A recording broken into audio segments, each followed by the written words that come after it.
ชยามิยะสุขะตังภะคะวะตาธัมมังสรณังคัจฉามิอิมินาสการะนะตังธัมมังอภิปูชยามิยามหังสุปฏิปันนังสังฆังสรณังคัจฉามิอิมินาสการะนะตังสังฆังอภิปูชยามิอะระหังสัมมาสัมพุทโธภะคะวาพุทธังภะคะวันตังอภิวาเท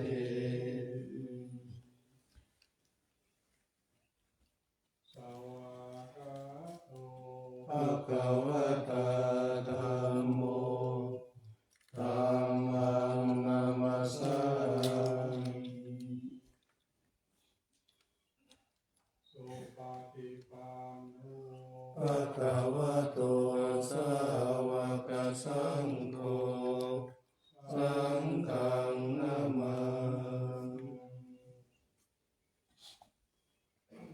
อันนามยังพุทธัสสะภะคะวะโตพุทธะนามะกัลลังกะโลมาสีนะโมตัสสะภะคะวะโตอะระหะโตสัมมาสัมพุทธัสสะนะโมตัสสะภะคะวะโตอะระหะโตสัมมาสัมพุทธัสสะนะโมตัสสะภะคะวะโตอะระหะโตสัมมาสัมพุทธัสสะอันนามยังพุทธาภิกขุติอะโลมาสีโยโสตถาคตโตอะระหังสัมมาสัมพุทโธวิชาจารณะสัมปันโนสุขโตโลกวิทูอนุตตโรปุริสธรรมสารติสัทธาเทวมนุสสานังพุทโธภคะวาโยอิมังโลกังสเทวกังสมาระกังสัพพะมะกังสัสสะมานะพระมณิปัจจังสัตเทวมนุสังสยังอภิญญาสัสสิกตวะปะเวเทสีโยธัมมังเทเสสิอาทิกัลยานังมัจฉิกัลยานังปริโยสนะกัลยานัง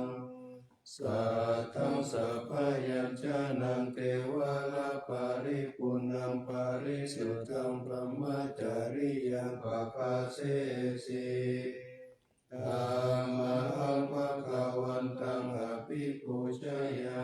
มิธัมมังภะคะวันตังศิรสานามา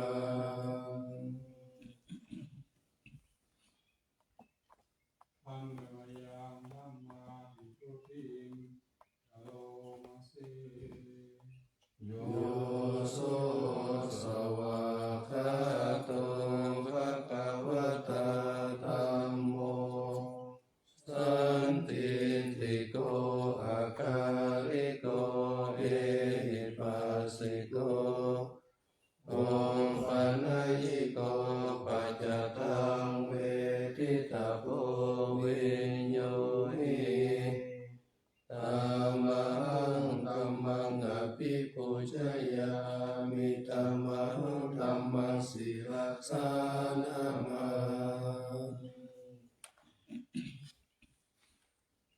อันนามยังธัมมาภิกขุติอะโลมา โยโสสุปฏิปันโนภะคะวะโตสาวกสังโฆโอชุปฏิปันโนภะคะวะโตสาวกสังโฆญาญาปฏิปันโนภะคะวะโตสาวกสังโฆอามิจิปฏิปันโนภะคะวะโตสาวกสังโฆยะทิตังจัตตาริปุริสายุคานิอัตถปุริสปุคลาเอสะภะคะวะโตสาวกสังโฆภาหุนายโยภาหุนายโยกัปปินายโย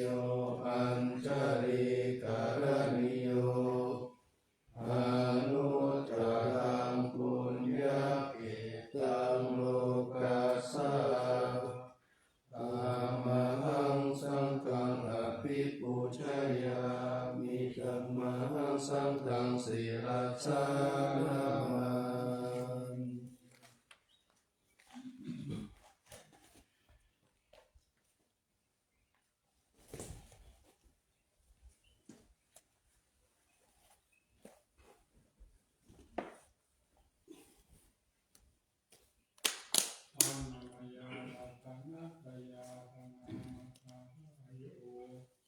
เทวาสังเอกาปริกิตนาวารัญญานามาเสพุทโธสุสุโธกรุณามหันโวโยจันตสุตภรยานโรจโนโลกัสสะภะปุปกิริสัพพะตะโกวันตามิพุทธังอะหัมมัตเรนะตังธัมโมปฏิปุวิยัตถสัสสะทุโนโยมัคคะปะกะมัตตะปินะปินะโตโล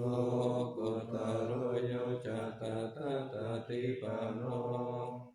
วันตามิธัมมังอะหัมมัตเรนะตังสังโฆสุขิตาปยติเกตาสัญญิโตโยติตาสันโตสุขตานุโพธโกโลระปะอิโนอริโยสุเมธาโสวันธามิสังฆังนาหามาทะเรนะตังอิเจวะเมกันตะภิปุชนายกังวัตุตายังวันทายตาปิสังกตังปุญญามายายามะมัสสะภุปัทวามาหุนตุเวตัสสะปะภวะสิทธิยาอิทัตตะคะโตโลเกอุปันโนอะระหังสัมมาสัมพุทโธธัมโมจะเตสิโตนิยานิโกอุปัสสามิโกปารินิพพานิโกสัมโพธิกามิสุขตาภเวทิโตมายันตังธัมมังสุตตวะเอวัชนามาชาติปิทุกขจาราปิทุกขมรณะปิทุกขังโรคปาริเทวะทุกขโทมานะสุขวายาสปิทุกขังอามิเยสัมปโยโคทุกโคปิเยวิปโยโคทุกโคยัมปิชังนะปฏิตัมปิทุกขังตัมปิเตนะปัจจุปาทานะขันธาทุกขังสายาติตังรูปุปาทานะขันโตเวทานุปาทานะขันโตสัญโยปาทานะขันโตสังขารุปาทานะขันโตวิญญาณุปาทานะขันโตเยสัมปริญ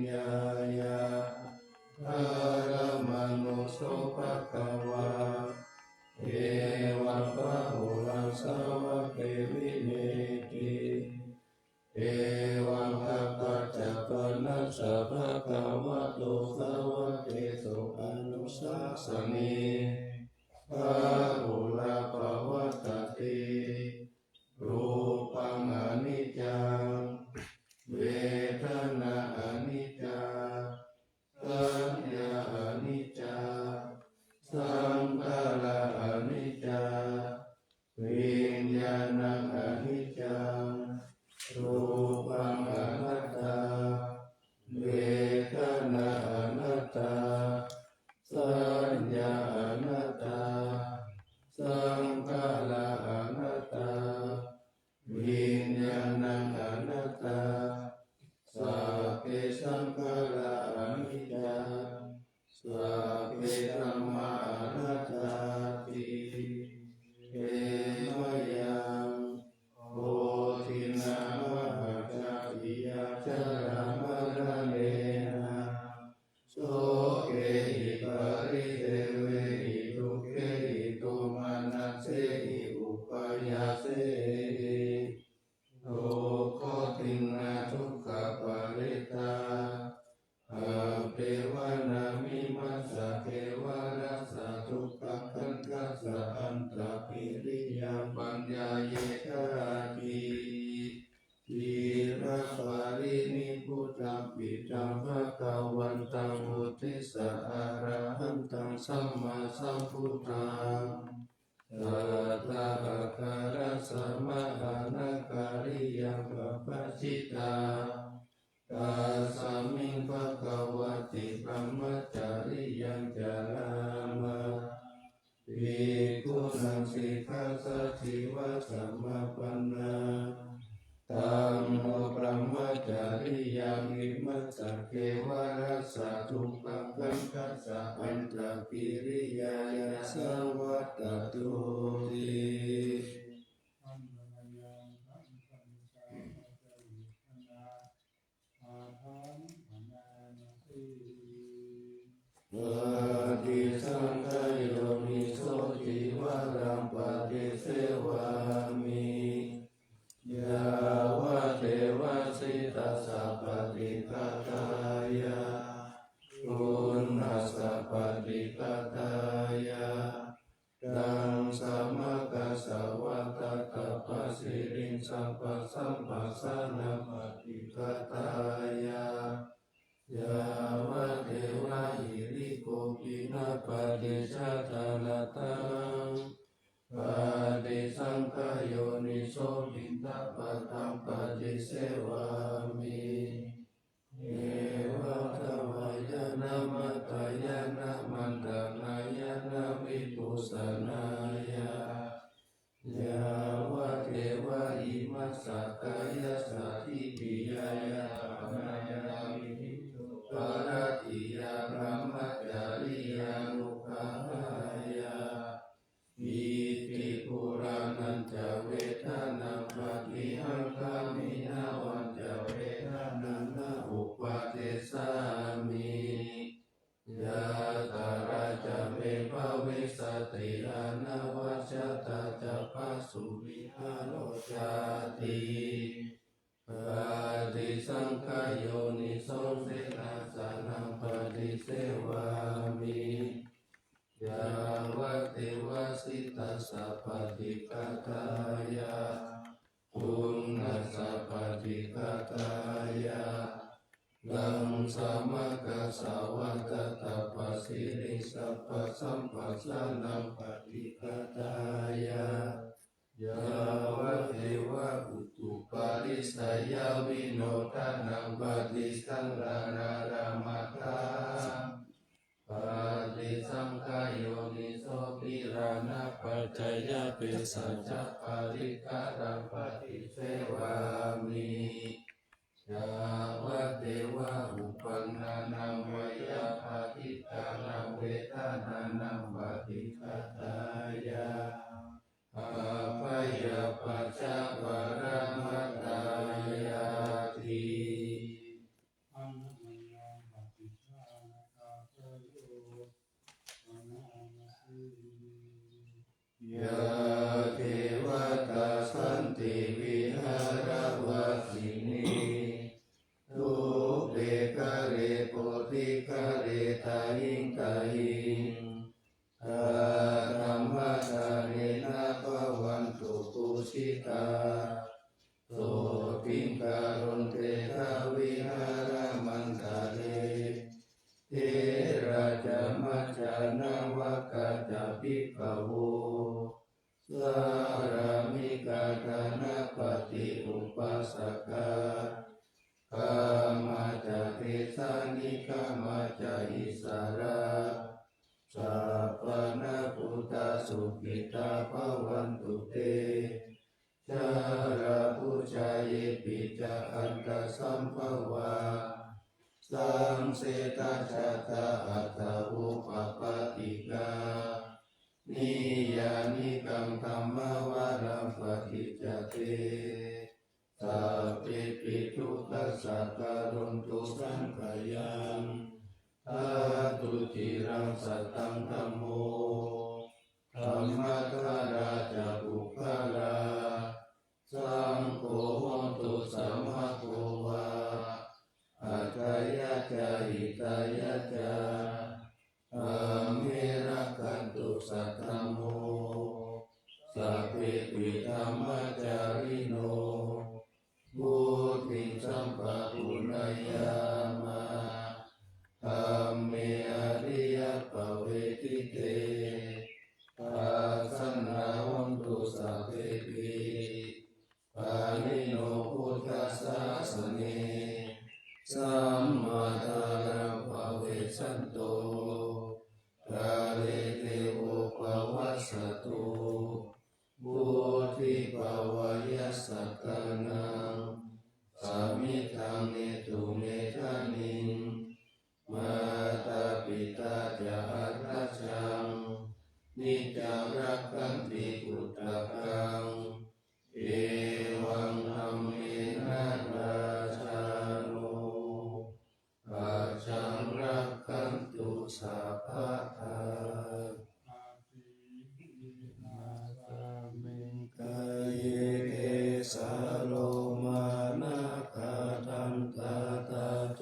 มังสังนาหารุอาทิอาทิมิจังวะกังอาทายังยะกานังปิโลมะกังปิทักสัมภะปะสังหันตังหันตาอุนังโมทาริยังตาปิสัมปิตังเสมังพุทโธโลเอตังเสโทเมโทอาสุวัสสะเพโรสิงกานิกาลสิกามุตตัมมัตตะเกมัตตารุงกันเตตวะติงสาการังอายังอัตตาภาโวอานิจจังทุกขังอนัตตาอาสุจิอาสุปังปิมังกัมมัฏฐานาปุณภาโวติอาทิรังวัฏยังกายโยปัตตวิญญาติเสสติสุตโตอาเปตาวิญญาโนนิรัตถังวะกาลิงกาลังปัตตวิตาโตอาโปตาโตเตโสตาโตวายโยตาโตรูปขันโตเวทนาขันโตสัญญาขันโตสังขารขันโตวิญญาณขันโตปัญจขันธาอาจตาปาริตาสังขาราอานิจจทุกขาอนัตตาวิปาริณามะธัมมาอานิจจวัฏฏะสังขาราอุปัฏฐวายธรรมิโนอุปชิตวนิโรชันติเตสังอุปสัมโมสุขุนามารูปังอนิจจังขยังตินานิจจวัฏฏานิพพานังนามารูปังทุกขังขยังตินาสุขังวัฏฏานิพพานังนามารูปังอนัตตาสารกัตตินาสารังวัฏฏานิพพานังนามารูปังอนิจจังนามารูปังทุกขังนามารูปังอนัตตานิจจังวัฏฏานิพพานังสุขังวัฏฏานิพพานังสารังวัฏฏานิพพานังนิพพานังปารามังสุขังอานาปานาสติอิทานันทาภิกขุอารัญญาคาโตวารุกามุลกาโตวา สุญญาภารคัตโตวานิสิกติปัลลังกังอภูชิตวะอุจุงกายังปานิตายาปาริมุขขัสสติงอุปทเปตวสุสัตโตวะอาสัสสติสัตโตปัสสสติทิกังวะอาสัสสันโตติกังอาสัสสามิติปัจจานาติทิกังวะปัสสะสันโตติกังปัสสะสามิติปัจจานาติสัสสังวะอาสัสสันโตละสังอาสัสสามิติปัจจานาติละสังวะปัสสะสันโตละสังปัสสะสามิติปัจจานาติสัพพะกายปฏิสังเวทิอัสสะสิสามิติสิกขติสัพพะกายปฏิสังเวทิปัสสะสิสามิติสิกขติปัสสัมภายังกายสังขารังอัสสะสิสามิติสิกขติปัสสัมภายังกายสังขารังปัสสะสิสามิติสิกขติปิติปฏิสังเวทิอัสสะสิสามิติสิกขติปิติปฏิสังเวทิปัสสะสิสามิติสิกขติสุขปฏิสังเวทิอัสสะสิสามิติสิกขติสุขปฏิสังเวทิปัสสะสิสามิติสิกขติปิตสังขาราปฏิสังเวทิอัสสะสิสามิติสิกขติปิตสังขาราปฏิสังเวทิปัสสะสิสามิติสิกขติปัสสัมภายังจิตตสังขารังอัสสะสิสามิติสิกขติปัสสัมภายังจิตตสังขารังปัสสะสิสามิติสิกขติจิตตปฏิสังเวทิอัสสะสิสามิติสิกขติจิตตปฏิสังเวทิปัสสะสิสามิติสิกขติอภิปโมทายันจิตตังอัสสะสิสามิติสิกขติอภิปโมทายันจิตตังปัสสะสิสามิติสิกขติสมาทาหังจิตตังปัสสะสิสามิติสิกขติสมาทาหังจิตตังปัสสะสิสามิติสิกขติวิโมจายังจิตตังอัสสะสิสามิติสิกขติวิโมจายังจิตตังปัสสะสิสามิติสิกขติอนิจจานุปัสสิอัสสะสิสามิติสิกขติอนิจจานุปัสสิปัสสะสิสามิติสิกขติวิราคานุปัสสิอัสสะสิสามิติสิกขติวิราคานุปัสสิปัสสะสิสามิติสิกขตินิโรธานุปัสสิอัสสะสิสามิติสิกขตินิโรธานุปัสสิอัสสะสิสามิติสิกขติปฏินิสสกานุปัสสิอัสสะสิสามิติสิกขติปฏินิสสกานุปัสสิปัสสะสิสามิติสิกขติอายังวุจจตานันตาอานาปานาสติเมตตาจะอาสุปังมารณสติอิติมาจตุระรักขาภิกขุภาวายาศีลาวะอนันตวิตาราคุณังคุณโตนุสารังมุนิภาวายาพุทธิมาภิกขุพุทธานุสติมาทิโตสวาสเนกิเลสโสเอตุสัพเพนิคาติยาอาหุสุสุทัสสันตานุปุจานัญจสัทธาราหุสัพพะกาลคเตธัมเมสัพเพสัมมาสัยมุนิสัพพะกาเลนะปุจิตวะเอโตสัพพัญญุตังคัตโตวิปัสสนาทิวิจายิสีลาภิจารเนหิจัสสุสมิเตหิสัมปันโนกัปปนาติหินายะโตสัมมาทัตโตสุปันตานังอะโมคาวัจโนจัตโตติวิทัสสะปิโลกัสสยตานิลาวาสิตาโตอเนเกหิคุโนเกหิสัพพะสันตุตโมอะหุอเนเกหิอุปาเยหิ นานาธรรมเมธรรมเมหิจาเอโกสัพพสัตโลกัสสะสัพพะอัตตานุสัสสะโกภะกายะอิสาริยาทินังคุณานังปารโมนิธิปัญญายะสัสสะปะธัมมิสุการุณาสัพพะสันตุสุอัตตานังปารัตตานังสัตติกาคุณาเสติกาทายายะปารามิจิตวะปัญญายะตานามุตตาริอุตตาริสัพพะธัมมิสุขายายันเยจะอุตตาริติสัมมานุปิตาวะสารุปังกายโยอาจินตายโยอาสารานายันยันเยธัมมะกายเยกตาวะกติพุทธานุสติภาวนาหตุปามายาสัพเพสังสัตตานังสุขกามตัมปัสสิตวะกามโตเมสังสัพพสันเตสุภาวะเยสุขีภาวายานิโตโขอะหังนิจังอะหังวิยานิตาจามเมสุขีหนตุมัจจตาจัตตาเวริโนอิมัมมิกัมมะเกตัมมิสัตตาหนตุสุขีตัตตาตัตโตปารัญจาราสิสุจักขวาเรสุสันตุโนสัมมัญจจักขวาเรสุสัตตานันเตสุปาลิโนสุขิโนภุคลาพุทธาอัตตาภวะตตาสิยุงตตาอิติภูมาเจวะอาริยานาริยาปิจเทวานาราอัปปายตาทัสสะติสาสุจติเมตตานุสติภาวนา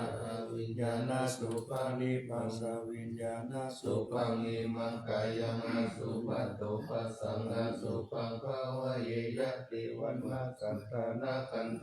อาสยโยกาลกะโตตัตถาปะเดตุลานิกายเยเมตุนาปานิทาวิโสรัสสะปฏิตัมมาภิกุณาปัสสิกุสังกายามิติตังอาตารุภิอาสุจิตัสสะกายเยเมตุนาเตติตัมทิมิกิมิวะกายโยยังอสุจิมิสามุทิโตอันโตอสุจิสัมปันโนคุณาวัจจโกติวิยาอสุจิสันตเตนิจัมยะถาเมตากาตาลิกานานาติมิวะกุลาบาโสภะคะจันตานิกาวิยาคันตาปุโตโลกะปุโตวันนาปุโตสามุสยโยอาเตติโตติสิกุโจปะปินนาภูนามุปะโมติอาสุปานุสติภาวนาภาวตติปัจจุญญายาสายุสันตติยากายาปารุปมายาสัมปัสสัมภวะเยมารณสติมหาสัมปติสัมปัตตายะตาสัตตามัตตาหิตาตาตาอาหังปริสามิมารณมะมะเอสติอุปติยาสะเหเวกมารณังอาคัตตังสัตตมารณตายะโอกาสัมวัตโกวิยะอิสติอิสตังอานิวัตตังสัตตตังกัมมนุสกังชีวิตังอุทัยยะอัตตังสุริโยวิยะทาวะเทวิจุระปุปุระอุสาวาสารณสิปาริกายังกาตะโกวาลิปุตตัสสะสัพพะตาปิอาวาลิโยสุญญาสันตามะปุติติพุติพุเตตินาตาวายังกาเตเตมาลานังเกปังคตุมาติสัพเพกตาปัญจายานังจาวิกัญญาภายราชตุปัตตวามารโมลมานิสามิมารมโนอนุขันนันติมาลานานุสติภาวนาภเวตายตุระระ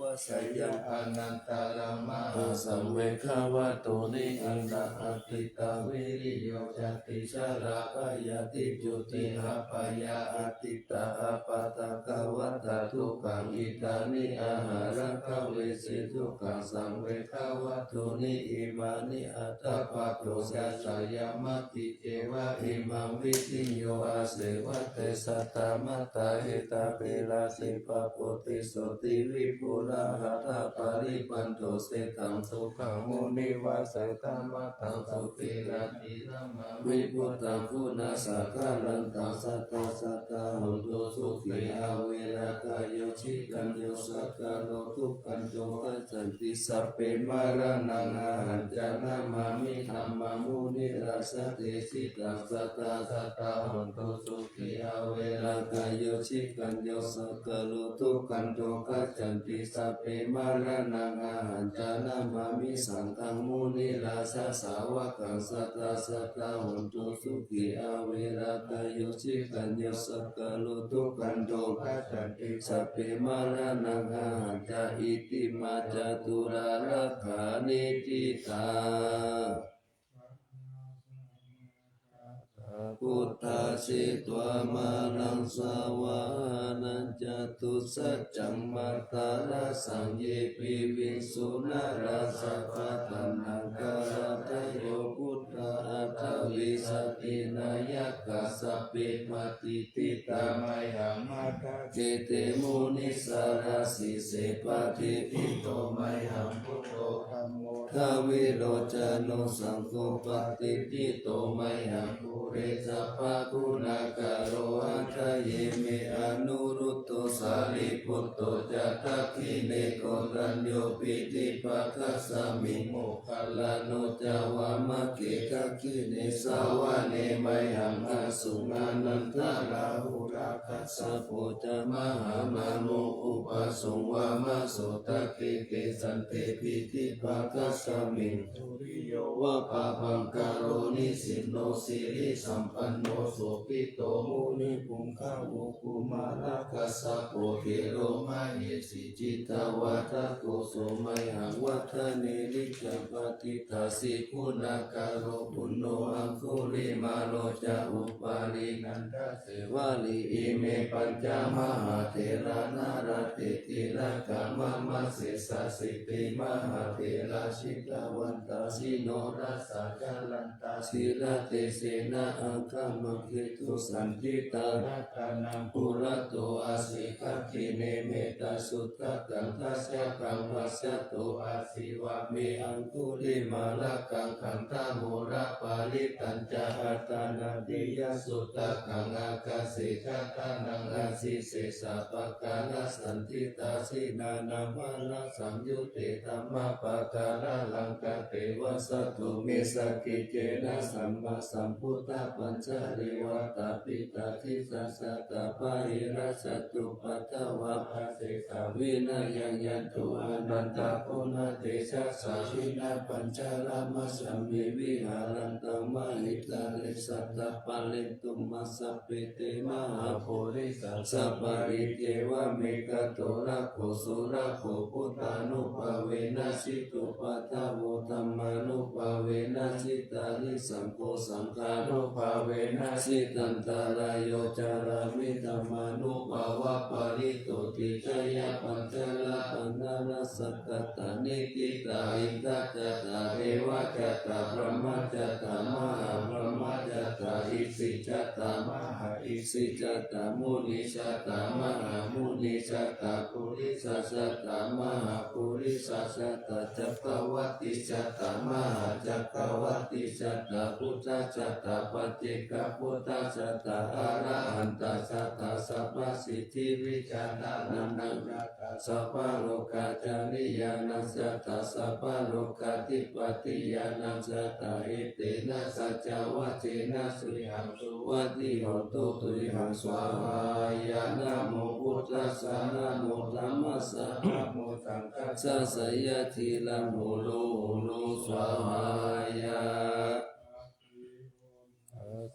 วิชัยโยธัมโมโลเกอนุตตโรสัพพสัตตาหิตตายะตัมตวังกันตาลิเทวะเตปาริวัชเชราชตันเตอมนุสเสหิภาวะเกปัญญเกนะเกวิเศตุเตอากาลมาระเนนะวัสสัพพสัมมามาระนามุตโตทะเปตวะกาลมาริกังกเสวะอนุภาเวนะหุนตุเทโวสุขิสัตตาสุตตะสีลังสัมมาตายะธัมมังสุจาริตัญจาเรกเสวะอนุภาเวนะหุนตุเทโวสุขิสัตตาลิขิตังจินติตังปุจังการนาวัจจานังคารุปปาเลสังเตสานังสุตวะคัสสะอายุภวัต ติสักกะตวะพุทธรัตนังพุทธกังพุทธมังวารังหิตังเทวมนุสสานังพุทธ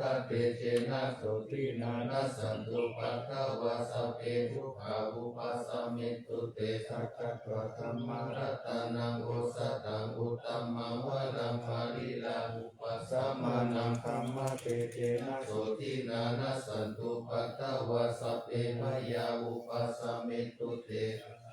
สังฆรัตนังโอสถังพุทธัมมังวารังหาหุนายังปะหุนายังสังฆเตเชนะโสตินานัสสันตุปัฏฐวาสัพเพโลกาอุปัสสมิตุเตเตชัสสังเทวมนุสสานังกักุตังกิติกังรัสสังอัมปิลังวารานันเจวะสัพพะพยาติวินัสสันตุเอกาทาวิติจตุปัญจสังฆติวินัสตกายาวัตถุขาวินัสสันตุชีวิตานังทัตตันตุเตชีวิตานังทัตตันตัสสะอายุวันนาสุขภาลังชีวิตานานุภาเวนะหุนตุเทโวสุขิสัตตาชีวิตานังจโยทัตตวะโอสัตตังอุตตมังวารังสรีรังทุกขังนาเสติเปสัสสังฆานามุตตมังตัสสะมะกะลยังกัลยาณนิจจยังสัมปารายานังปุญญานิปานาโลกัสสมิงปะกิตาโห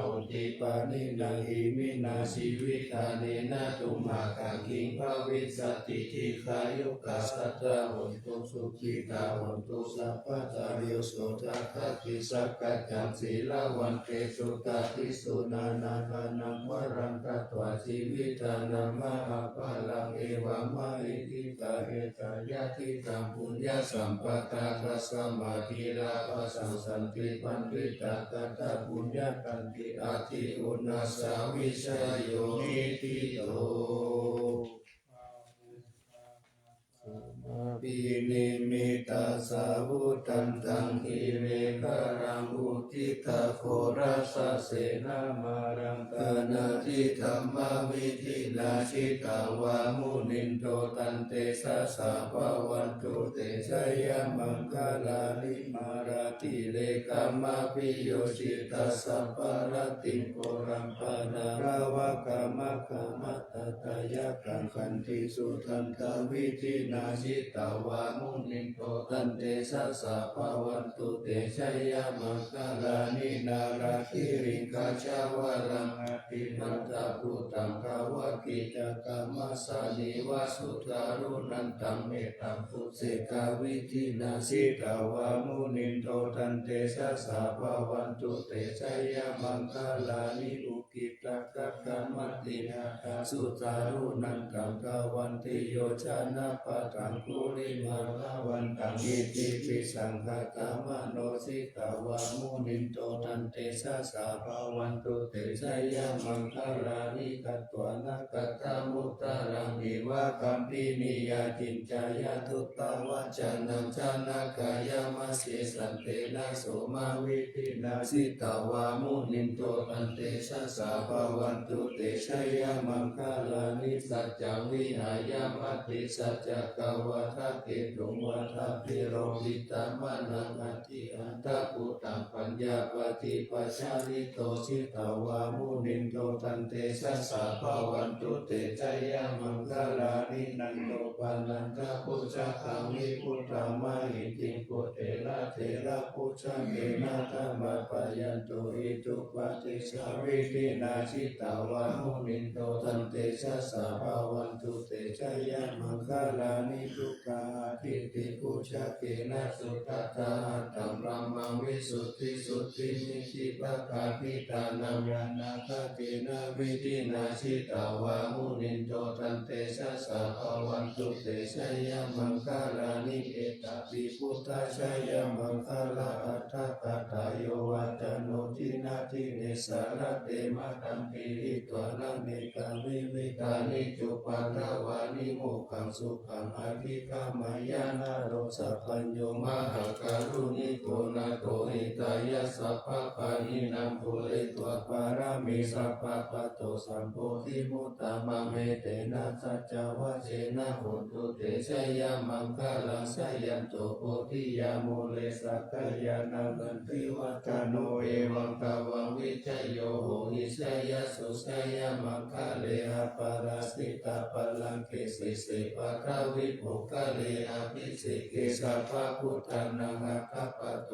ปะโมทันติสุนักตังสุมังคะลังสุปะปะตังสุโหติตังสุปันโนสุโมโตจะสุยิตังพรหมจาริสุปะทักขินังกายกัมมังวาจากัมมังปะทักขินังปะทักขินังมโนกัมมังปะนิจิตเตปะทักขินังปะทักขินานิกตวานาลาภนาเอลาภิเน เทวานิกายาสัพเพนานันตวันนิโนนามันวะเยนะอาคันยุงเยจันเยสัติสาสาปาวุตาจติมัคคิลังโอคตินามานาสาวันตะเขโมคตารังนาคัมจันตาวะอาสิตาสิตาสุภัมมาปารามะโตจารุตาอิติมัตโตสหัสนังกุมารโรติโสจาสุปะทัสสามิติงวานาสหัสสะพระมโลกานังมหาพระมานิติตาทิอุปปันโนสุติมันโตวิสามะกายโยยัสสัจจิโตทัสสิสะอิสระอาภูปัจเจกาวาสาวัติโนเตสัญจมัจจโตอาคาหาริโตปาริวาริโตเตจัสสะเปอภิกันเตสินเตเทเวสัพพมะเขมราเสนาอภิกามิปัสสะกันตัสสะมัตติยังเอตาปันตะปันตะการะเกนะปันตะมันตุโวสมันตะปาริวาเรตามาโวมุจิตาโพธินังอิติกันตามหาเสโนกันนาเสนังอเปตายิปานินาตาลมหันจะสารังกัตวานาเปลาวัญญาตาปังมุสะโกเมโกขังายันโตสวิตุโปตตาโสปจุทาวติสักขุโตอาจายังวัสสิสัญจสัพพนาปิญญายาวะวะกิตวานาจักกุมาตโตอามันจายิสัตตาสาวะเกสาสนิรติมาราเสนาอาภิกันตาเทวิชานาจาภิกขโวเตจาอัตตปะมัตตาลุงสุตวะพุทธสาสาสนังวิตาลเกหิปักขมุงเนสังโลมัมปิอิชยุงสัพเพวิชิกาสังฆมาพยาภิตายาสัสสิโนโมตันติสหบุเตหิสาวกเตชะเนสุจติมหาสัมมายัสสุเตจาอัตโตมังคลสุตตะเกสัมมาจิเตระหุโรวะเตธรรมะจะเกปะระภะเวเทวตัสสมิติตัตตะอัปปะมยาอนัปปะกะธรรมติสัมมโยเจตัสสะนะนะโตอาสังขโยติธรรมคัตตานิภูมานิวายานิวะอันตาริเกสัพเพวะพุทธสุมาณะภวันตุอาโตปิสักกัจจสุนันตุภาสิตังสุภาสิตังกินจิตวิโวภาเนมุคุญเยตตุปะทักกะรังหะปะปังธรรมุปะเทสังหานุกะละกะรังกัสสมาหิพุทธานิสัมเมนตุสัพเพเมตังกะโรธัมมนุสิยามัจจายะพุทธิสุปาระหังกัตตปฏิกายะเทวาจารโตจารันติเยปะริมาโจปะการังอาภิกังกามนาเตโกมนุสสะกานุกานุภาวะพุทธวิเศษเสนามาอิทิกาจาอติสัมมานามนุเสหิยตัตตะสัมมาหิเนรัคตาอัปปะมัตตา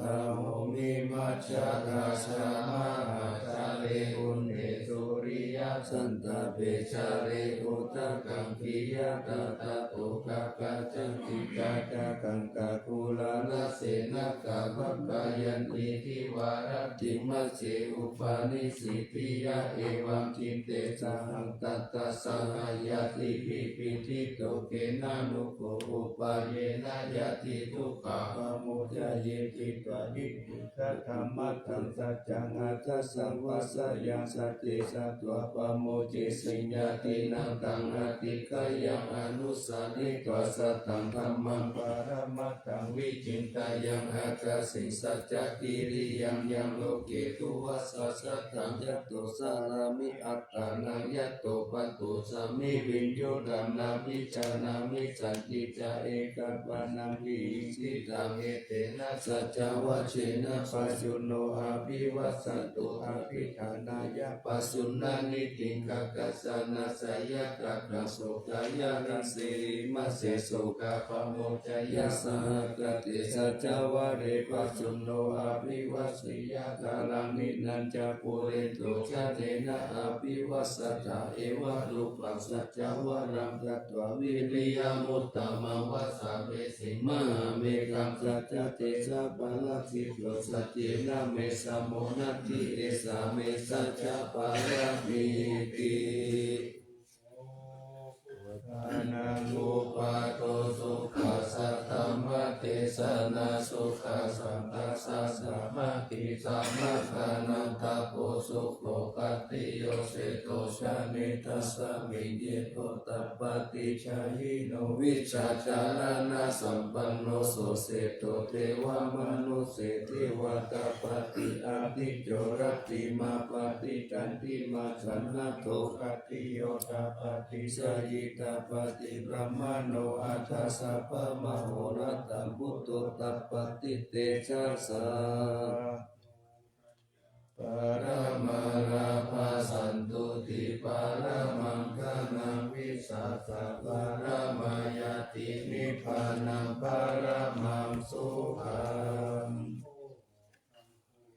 ปิสังฆาโตธัมมานังวิจโยตัสสะวิริยังปิติปัสสติโพชังคาจัตตาปะเรกัมมัตุเปกะโพชังคาสัตเตเตสัพพะตตินามุนินาสัมมัตตะลาตาปะวิตาปะหุริกาตาสังวัตตันติอภิญญายานิปานายะจะโพธิยาเอเตนะสัจจวัชเชนะสุติเตโหตุสัพพะตาเอกัสสมิงสัมมะเยนะโทโมคลานันจักกัสสะปังทิลานิทุกิติทิสวะโพชังเกสัตตะเตตายิเตจะตังอาภินันติตวโรกามุจิสุตังคะเมเอเตนะสัจจวัชเชนะสุติเตโหตุสัพพะตาเอกตาธัมมาราสะเปเกลันเยนะปิปิลิโตจุนทะเทเลนะตันเยวะปะนาปิตวนะสัตตะนะสัมโม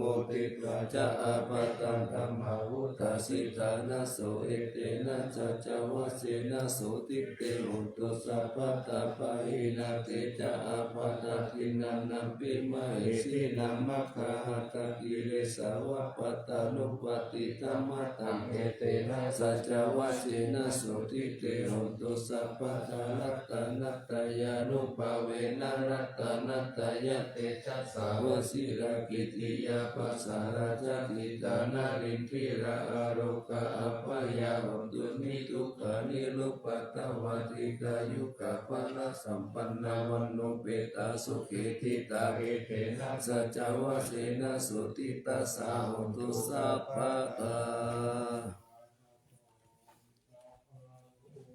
วินิโมโตสัพพะสันตาภาวะชิโตสัพพะเวรมติกันโตยะถาทิโกจานิพุตโต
วัฏลุงคังวรัญญาตาตุสุเทวานามกังนาราเทเวหิสัพพปุชิตังอาหังวันตามิสัพพทาปัญญาวาอัสสมิงเยวะจันติมาอิวัฏารยังอิทัคคัตตะเยสาสนานิยานิเกติโมกขาปัตตมวารังอัปปายานิวารณังอนาหังสังฆโสปนังปัตตมังอุปัชฌังขหะเตตวาปัตตาชีวรังยังยังชาทังสังฆมัชเชพุทธาสวาหา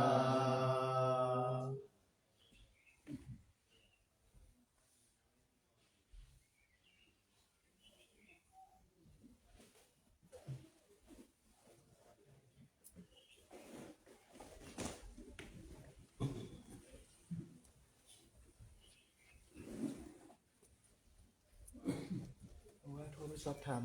อาการอาจารย์นุครับ